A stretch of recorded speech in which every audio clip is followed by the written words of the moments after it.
Federation of obstetric and gynaecological society of India ने मातृ और नवजात शिशुओं के बेहतर स्वास्थ्य के लिए प्रोजेक्ट अधुना की शुरुआत की है। यह पहल मध्य प्रदेश सहित 4 राज्यों के 29 जिलों में निजी स्वास्थ्य सुविधाओं को सुदृढ़ बनाने के उद्देश्य से शुरू की गई है। प्रोजेक्ट के तहत जबलपुर में 5 अप्रैल को पहला CPD सत्र आयोजित किया गया, जिसमें 150 डॉक्टर और 200 पैरामेडिकल स्टाफ ने हिस्सा लिया।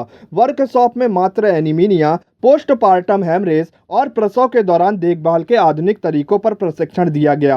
FOGSI की अध्यक्ष डॉक्टर सुनीता और अधुना के प्रोजेक्ट डायरेक्टर डॉक्टर जयदीप टांके के नेतृत्व में यह आयोजन हुआ। प्रोजेक्ट अनुदा साक्ष्य आधारित स्वास्थ्य सेवाओं को बढ़ावा देने की दिशा में एक महत्वपूर्ण कदम माना जा रहा है। अधुना प्रोजेक्ट जो है हमारे इंडिया का सबसे बड़ा और सबसे आधुनिक प्रोजेक्ट है, जिसमें कि हम मातृत्व मृत्यु दर एवं जो नियोनेटल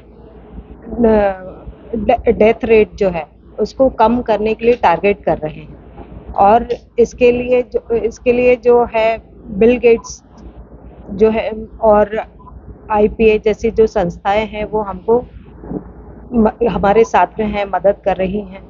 और जो है इसको भारत भर में लॉन्च किया गया है और जो अपन कोशिश कर रहे हैं कि वो वाली जगहों को टारगेट करें जहाँ पे मातृत्व मृत्यु दर जो है बहुत ज़्यादा है।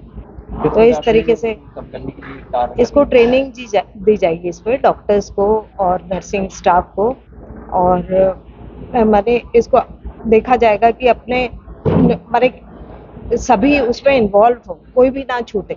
तो लेके हमारे देश में सबसे बड़ी समस्या है पोस्टपार्टम हीमरेज, जो डिलीवरी के बाद अगर किसी को ब्लीडिंग होती है तो इसको पोस्टपार्टम हीमरेज कहते हैं। पोस्टपार्टम हीमरेज हर बार प्रिवेंट तो कर नहीं सकते, अमुक सिचुएशंस में वो होके ही रहता है। तो ये बात बहुत ज़रूरी है कि जो भी डिलीवरी के लिए जाए उसका हीमोग्लोबिन यानी जो ब्लड का काउंट है वो अच्छा होना चाहिए। ब्लड काउंट कम होना, ये इसको अनीमिया कहते हैं, और इसको करेक्ट करना बहुत ज़रूरी है क्योंकि इसके बहुत असर होते हैं माँ पे और बच्चे पे भी।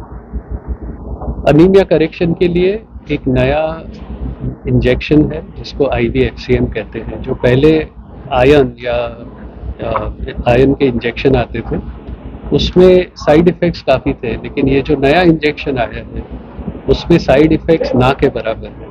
वैसे तो कोई कह नहीं सकता किसी इंजेक्शन के साइड इफ़ेक्ट्स है ही नहीं, लेकिन ये इंजेक्शन कह सकते हैं कि बहुत ही कम साइड इफ़ेक्ट्स हैं और इसका हम पूरा एडवांटेज लेना चाहते हैं, जिससे ये हो कि जब भी कोई लेडी डिलीवरी के लिए आए तो उसका हीमोग्लोबिन अच्छा हो, और हीमोग्लोबिन अच्छा होने की वजह से अगर पोस्टपार्टम हीमरेज हो भी तो भी वो पोस्टपार्टम हीमरेज अच्छी तरह से टॉलरेट कर पाए। अगर पोस्टपार्टम हीमरेज होता है तो एक नया अप्रोच डिस्क्राइब किया गया है जिसको इमोटिव अप्रोच कहते हैं, जिसमें जो स्टेप्स है वो अलग तरीके से लेते हैं जो अब तक लेते थे उससे, और इसके बारे में भी ये प्रोजेक्ट बात करता है। और ये प्रोजेक्ट नॉट ओनली ये रिफ्रेश या अपडेट करता है डॉक्टर्स को, ये आगे जाके इवैल्यूएट भी करेगा कि ये जो हम कह रहे हैं उसका अडॉप्शन कैसा है प्रैक्टिस में।